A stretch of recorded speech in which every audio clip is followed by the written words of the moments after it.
Welcome to Tech Talk Thursday, Season 3, Episode 8.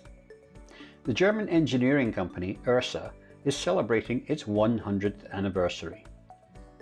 100 years is a significant milestone in the life of any company, and this company has plenty of stories to tell along the way. Here to tell us more about this extraordinary business is its chairman, Rainer Kurz. Welcome, Rainer. Nice to see you. Welcome.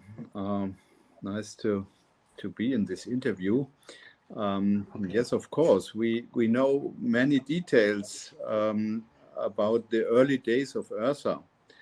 I personally had the chance to meet the founder of Ersa because he is the grandson of my school friend. Really? This is Ernst Sachs. Yeah? Yeah, Ernest Sachs. Yeah. So his name is Harold Sachs. He's the grandson of the founder of Ersa, and we went both to the same school. So in the 1920s, there were a lot of electrotechnical production companies in Berlin. So like Siemens, AEG, Borsig, which were the heart of examples of this big industry. For those companies, the invention of the electrical soldering iron was tremendous. By the way, you made Kurz Ersa a bit older than it really is. We were founded in 1979, so we are not yet 250 years old. You're not, okay. But you're considered. But the parent company, Kurz, is much older than Ersa, of course. Yeah. You dated back, I believe, to you started as a watermill company for. Of course, we did, and it's still like a museum today. Yeah, incredible. Anyway, we're focusing on Ersa today. So it started in 1921 back in Berlin, and as you say, with soldering irons. Soldering irons must have been a huge invention at that time. It must have been a real game changer. Yeah. Yeah, it was, and the 1920s. This was the time in Berlin. There was a center of electronics industry. There were the first electrical cars. They really made cars, electrical cars, in Berlin, totally electrically. There were trams that went electrically. So electrical energy was a big driving force for the industry of Berlin.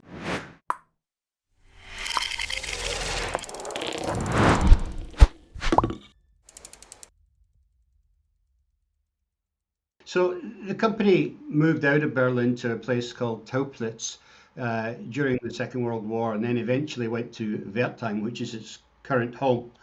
After the war, what spurred the enormous growth in Ersa's soldering products? Because there was a huge spurt in growth in the years following the war. Yeah. Yes, indeed. During the World War, the production facility in Berlin was hit by a bomb. And luckily, before that happened, the company was moved to Teuplitz. But Teuplitz was situated in Silesia, which belonged afterwards to the Russian influence zone. And so Ernst Sachs had to flee from there.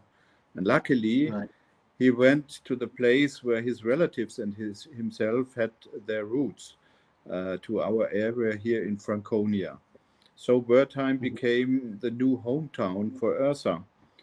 And the driving forces for Ersa soldering iron production were enormous growth of electronics production in Europe. And in the 1970s, Ersa started to produce wave soldering machines, and this wise decision towards the soldering machines was the base of our success story. So this in the internationalization of hand soldering business made Ersa grow again. Right. Right. Okay. So the wave soldering business really made a big difference to the company, um, and it continued to grow. But in 1985, the company then moved into a new 10,000 square feet plant, and over the course of the next 3 years, introduced a raft of new products, including the first infrared reflow oven. It grew the workforce, and it also opened up in the United States, all within a 3 year period. Uh, did Ersa sort of overextend itself by growing too fast, too quickly? No, Ersa was at that time a very healthy company, and Mhm. of course they could afford all those adventures. But during that time, there were made a lot of internal management mistakes. Okay, okay. So, what prompted the acquisition in 1993 from by Kurtz? Yeah. In the early 1990s, there was also a kind of a recession, and Hmm. in the years before, many spin-offs were founded, like SEO, Grassmann, Köhler, Streckfuß, SMT, and Eds in Europe. All of them either with Ersa know-how or even with former Ersa employees. And with all Right. these new competitors, Ersa had some difficult years until the Sachs family decided to sell the company to us. Nice. Okay. And were you directly involved in that negotiation? Yes, Yes. at Okay. that time I was a member of the board of Ersa, and I Hmm. knew that the family wanted to sell the company, so it was an opportunity for us. Right. Right. Okay. A pioneer in thermal monitoring and analysis technology, ECD's portfolio of mole thermal profilers are synonymous with quality and reliability. Recognizing that each manufacturing situation is unique, ECD's line of mole products addresses various manufacturing requirements and future needs. So, moving on, you launched the Ersa Scope, the rework and repair station, and your first selective soldering system in the next sort of decade following the acquisition. Um, how significant were these launches to the company? Yeah, these were indeed significant launches for Ersa, with the Ersa Scope, the rework and repair station. We've got new chances for the hand soldering business. And with the new selective soldering, we came up as one of the first in this technology. Until now, we are ahead in technology in this market.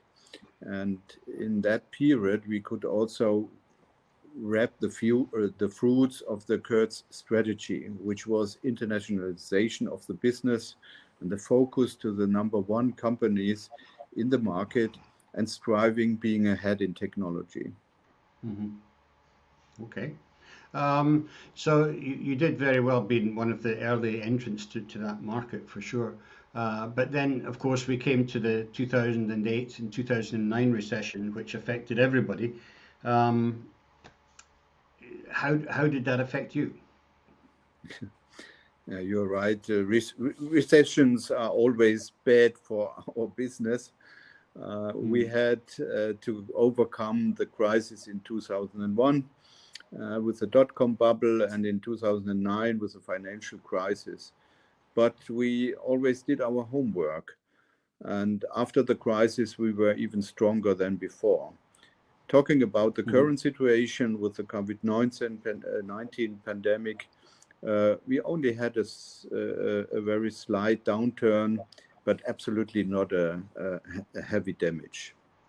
Yeah, yeah, yeah. It seems to be a lot of manufacturing has stayed up during the pandemic, and certainly a lot of equipment suppliers have continued to manufacture and produce products. So That's good. What is the current situation with the factory at the moment? I mean, are you working with all non-essential staff outside the factory, or are you working split shifts, or how are you handling it? We are working in two shifts, and many people are in home office. And so we if something will affect a part of our production, then we can take the other shift, and we have different locations also here around Wertheim. So we will never stand still because of that pandemic.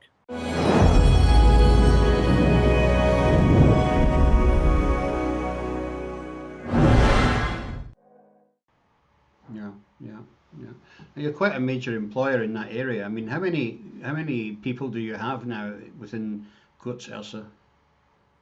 We are about 1,200. Right. Okay. Well, that's quite a substantial size. A lot of mouths to feed. But there you go. So you've had continuous growth over the last decade, really. What have been the hallmarks of the last decade? What have been the high points for you? Okay, when Kurz acquired Ersa, the turnover was about 15 million euros. Most of the Hmm. business were soldering irons and small wave and reflow machines, with an Yeah. export share of around 20%. Nowadays, we are talking about nearly 200 million euros turnover, and we are working worldwide. Our export share is about 85%.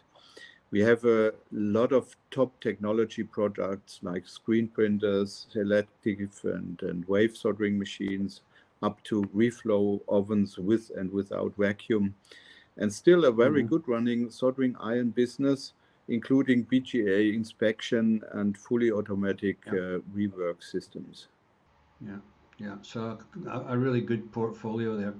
So we're currently looking now then at the Industry 4.0 and Smart Factory business coming online. What is Ersa doing to support that uh, development? Yeah. In the Kurz Ersa organization, we added recently new business with our automatic or automation division, where we offer complete lines, including Industry 4.0, turnkey factories, and in-house logistics. And smart factory is a great word, but for us, it's part of our product strategy.